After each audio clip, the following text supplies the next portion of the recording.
बिस्मिल्लाहिर्रहमानिर्रहीम। अस्सलाम वालेकुम। आज क्लास 9 की mathematics unit number 1 matrices start करेंगे।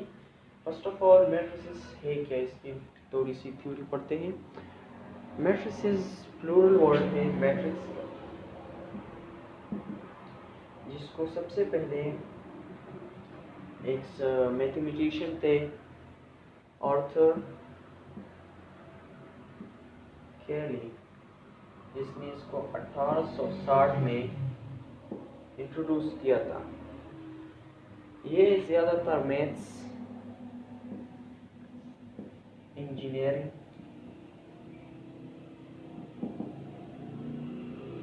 फिजिकल एंड सोशल साइंस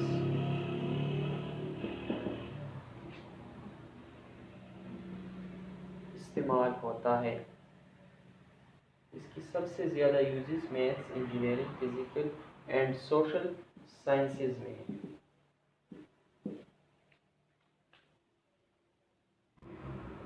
अब मैट्रिक्स क्या है? मैट्रिक्स एक रेक्टेंगुलर अरे होता है, या लिस्ट ऑफ नंबर भी हम कह सकते हैं, जो एक स्क्वायर ब्रैकेट में इनक्लोज्ड होते हैं, उसको मैट्रिक्स कहते हैं। फॉर एग्जांपल, ये मैंने एग्जांपल लिया है, इसको हम कैपिटल नंबर अल्फ़ाबेट से डिनोट करते हैं, ए बी सी एक्सेट्रा से। तो मैंने इसको ए से डिनोट किया है, और ये एक रेक्टेंगुलर अरे है, इसमें नंबर इनक्लोज्ड हुए, तो ये मेरे पास एक मैट्रिक्स है। ये वाला जो अलग अलग है नंबर्स, इसको हम एलिमेंट कहते हैं। इसको भी एलिमेंट कहते हैं, इसको भी, इसको भी, इसको भी, इन सारों को एलिमेंट्स कहते हैं।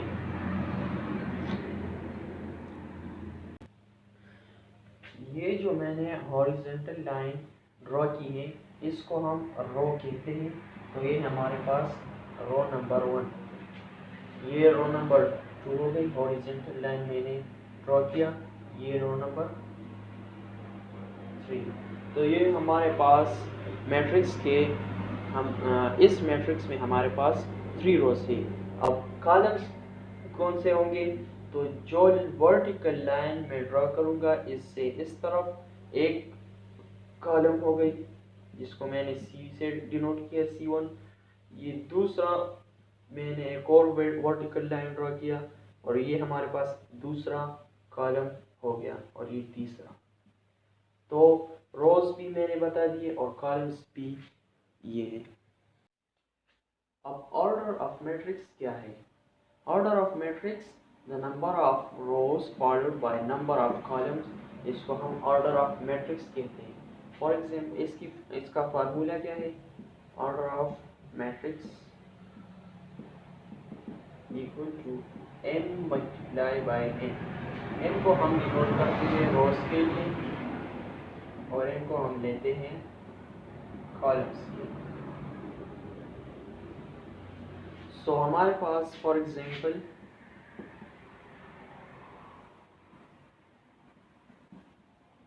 एक मैट्रिक्स है, A इज इक्वल टू 1 रो 1 में है, 3 4 रो 2, 5 6 रो 3। अभी हमारे पास रो 1 है, ये रो 2 है, ये रो 3 है। सही हो गए? तो नंबर ऑफ रोज हमारे पास हो गए 3। सो m इज इक्वल टू 3। अब कॉलम्स कितने हैं?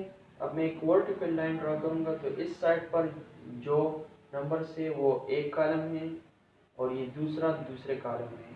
तो हमारे पास C1 एक कॉलम और C2 दूसरा कॉलम। तो नंबर ऑफ कॉलम कितने हो गए? n is equal to 2। तो फार्मूला क्या है कि ऑर्डर ऑफ मैट्रिक्स को हम किस तरह फाइंड करेंगे? m multiply n। तो इन दो नंबरों को जब हम मल्टीप्लाई करेंगे, तो हमारे पास इस मैट्रिक्स का ऑर्डर आएगा। तो इस मैट्रिक्स का ऑर्डर है 3 multiply by 2 is equal to 6। इसका एक मतलब ये भी हुआ कि जितने कॉलम्स और रोज है, उतने एलिमेंट, जितने कॉलम्स थे, जितने रोज थे, जब हमने उसको मल्टीप्लाई किया तो उनसे एलिमेंट्स की तादाद मालूम हो जाती है। फॉर एग्जांपल मैं इसको शुमार करता हूँ तो हमारे पास ये 1 2 3 4 5 6, तो नंबर ऑफ रोज भी ऑर्डर ऑफ मैट्रिक्स भी 6 आया है और एलिमेंट भी हमारे पास 6 है। एक और एग्जांपल हम लेंगे यहाँ पर। दूसरा एग्जांपल है, let's see b is equal to 1 5 6 8 9 10। ये हमारे पास एक मैट्रिक्स है। अब हमारे पास रो कितने हैं, तो मैं एक हॉरिजॉन्टल लाइन ड्रॉ कर देता हूँ। तो ये ऊपर भी एक रो आ गई और नीचे भी एक रो है, तो ये हमारे पास R1 हो गया और ये R2। तो m से हम रोज को ज़ाहिर करते, तो m की वैल्यू हो गई 2। अब कॉलम्स कितने हैं, एक वर्टिकल लाइन ड्रॉ किया, ये एक कॉलम बन गया, ये दूसरा बन गया, लेकिन ये तीसरा भी है, तो एक और कॉलम मैंने ड्रॉ कर दिया। तो हमारे पास टोटल कितने कॉलम हो गए, C1 C2 C3। हमारे पास टोटल कॉलम जिसको हम n से डिनोट करते हैं वो है 3। सही हो गया। अब ऑर्डर ऑफ मैट्रिक्स क्या है कि m और n को मल्टीप्लाई कर ले, तो हमारे पास क्या आएगा, 2 multiplied by 3 is equal to 6। हमारे पास आंसर आएगा 6। अब एलिमेंट्स भी 8 जमा करते हैं, तो हमारे पास एलिमेंट है 1 2 3 4 5 6। तो ऑर्डर ऑफ मैट्रिक्स से हमारे पास एलिमेंट की तादाद मालूम होती है। हमारे पास एक और टॉपिक है equality of matrices. Equality of matrices क्या है, जब हमारे पास दो मैट्रिक्स हो और उसमें एलिमेंट्स भी सेम हो, तो ये इसको हम कह सकते हैं कि ये दोनों मैट्रिक्स इक्वल हैं, तो इसको हम इक्वलिटी ऑफ मैट्रिसेस कहते हैं। फॉर एग्जांपल हमारे पास एक मैट्रिक्स है 1 2 3 6 5 4। ये हमारे पास एक मैट्रिक्स है जिसको मैंने डिनोट किया A से। दूसरा मैट्रिक्स है B is equal to matrix 1 1 plus 1 12 by 4 और 12 by 4 हो गया, 4 प्लस 2 आ गया, 10 by 2 हो गया एंड 8 by 2।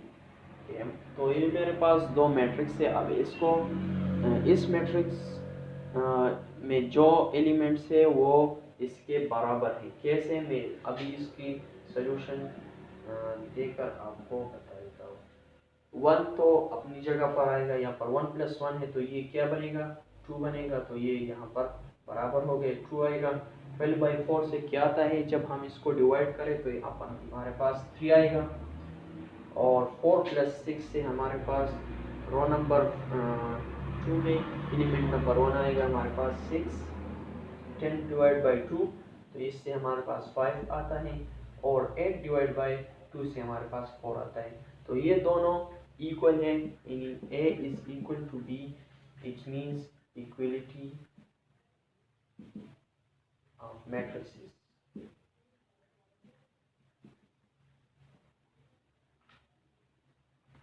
तो मैट्रिक्स का शेप कैसे मालूम करेंगे कि जब मैट्रिक्स के रोज एंड कॉलम्स एक जैसे होंगे यानी बराबर होंगे तो वो स्क्वायर मैट्रिक्स होंगे, और जब वो इक्वल नहीं होंगे तो उसको हम रेक्टेंगुलर मैट्रिक्स कहेंगे।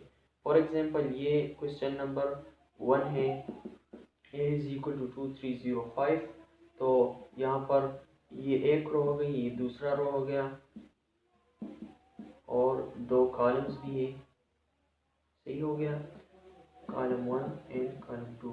हमारे पास m मल्टीप्लाई n फॉर्म क्या आता है, 2 by 2 आता है। तो 2 by 2 ये इक्वल है दोनों, तो ये स्क्वायर मैट्रिक्स हो गया। सही है।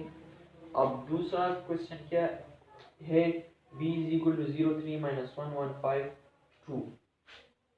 इसमें रोज कितने हैं, 1 रो 2 रो, कॉलम्स 1 2 3 कॉलम्स हो गए।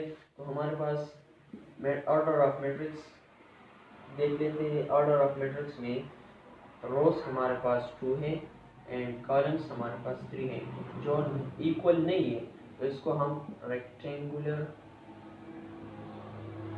मैट्रिक्स कहेंगे। क्वेश्चन 2 हम ये हमारे पास है लिस्ट ऑफ ऑर्डर। हमारे पास है ये 2 क्वेश्चन और इसका लिस्ट ऑफ ऑर्डर मालूम करना है ऑर्डर ऑफ मैट्रिक्स के ज़रिए। तो फार्मूला था हमारे पास m मल्टीप्लाई बाय n, सही है। इसके ज़रिए हम मालूम करेंगे। तो पहला नंबर क्वेश्चन लेते हैं। इसमें रोज कितने हैं? रो नंबर 1 रो 2। तो रो हमारे पास n से डिनोट है, तो ये हमारे पास 2 आ गया। अब रोज कॉलम्स कितने हैं? कॉलम्स भी 2 है, तो हमारे पास ऑर्डर क्या आएगा? 2 मल्टीप्लाई बाय 2।